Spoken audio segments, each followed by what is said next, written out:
মহান বিজয় দিবস উপলক্ষে সাভারে জাতীয় স্মৃতিসৌধে লাখো জনতার ঢল নেমেছে।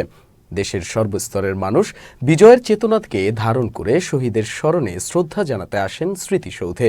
তবে অন্য বছরগুলোর চেয়ে এবারের বিজয় দিবস ছিল আরও বেশি উৎসবমুখর। মিশুক হাওলাদার জানাচ্ছে বিস্তারিত।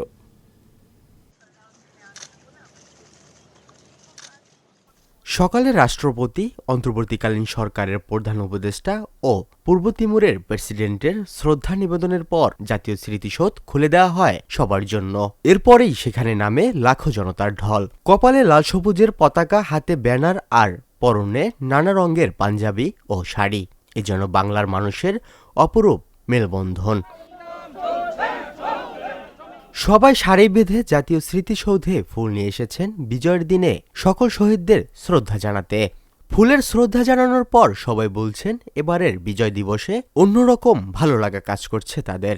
স্বতঃস্ফূর্ততা এবং সার্বিক যে প্রাণবন্তভাবে মানুষের যে ঢল এবং আপনার ৭১-এর এই দিনে যারা শহীদ হয়েছে তাদের প্রতি যে সম্মান জানানোর যে উদ্ভাস হয়ে মানুষ যে প্রাণ খুলে কথা বলতে পারছে, এই জিনিসগুলো সকল কিছুই আসলে অন্যান্য সকল বছরের তুলনায় বিশেষ করে বিগত এই ১৬-১৭ বছরের অপশাসনের আমলের তুলনায় এবারে অবশ্যই অনেক ব্যতিক্রম। আমরা প্রতীক হিসেবে ইউজ করি ৫ই আগস্টের বৈষম্য বিরোধী ছাত্র আন্দোলনের ত্যাগের বিনিময়ে আমরা যে স্বাধীনতা পেয়েছি সেটারও প্রতীক হিসেবে আমরা এটা ইউজ করি।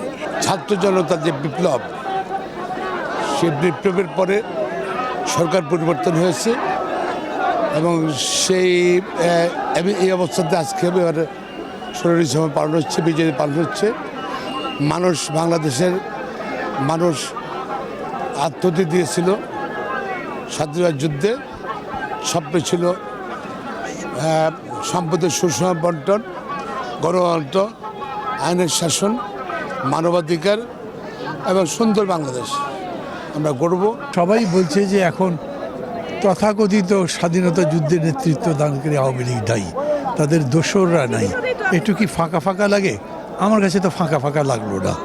এখনও প্রায় 11টার মতো বাজে, 11:30 বাজে, এটা ভর্তি আছে। মানুষের উচ্ছ্বাসটা কমেনি, ওই অর্থে কোনো পার্থক্য না।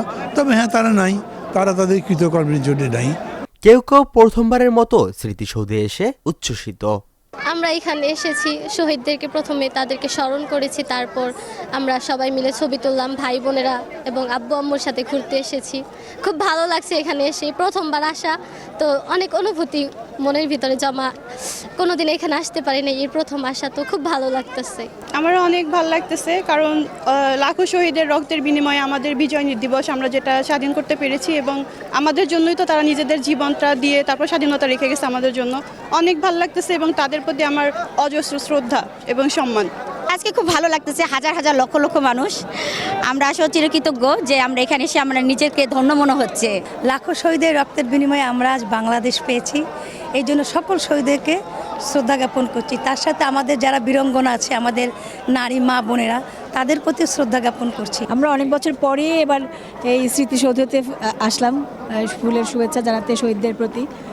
১৬ই ডিসেম্বর শুধুমাত্র একটি তারিখ নয়, এই দিনটির সাথে জড়িয়ে আছে বাঙালির হাজারো গৌরব। এই দিন বাঙালির কাছে মুক্তির দিন। এই দিন পাকিস্তানি হানাদার বাহিনীর কাছ থেকে অদম্য বাঙালিরা ছিনিয়ে নিয়েছে চূড়ান্ত বিজয়। তাই এই বিজয়ের চেতনাকে ধারণ করে দেশের সর্বস্তরের মানুষ শহীদদের প্রতি শ্রদ্ধা জানাতে এসেছে সাভারের স্মৃতিসৌধে। মিশুক হাওলাদার, চ্যানেল এস, সাভার।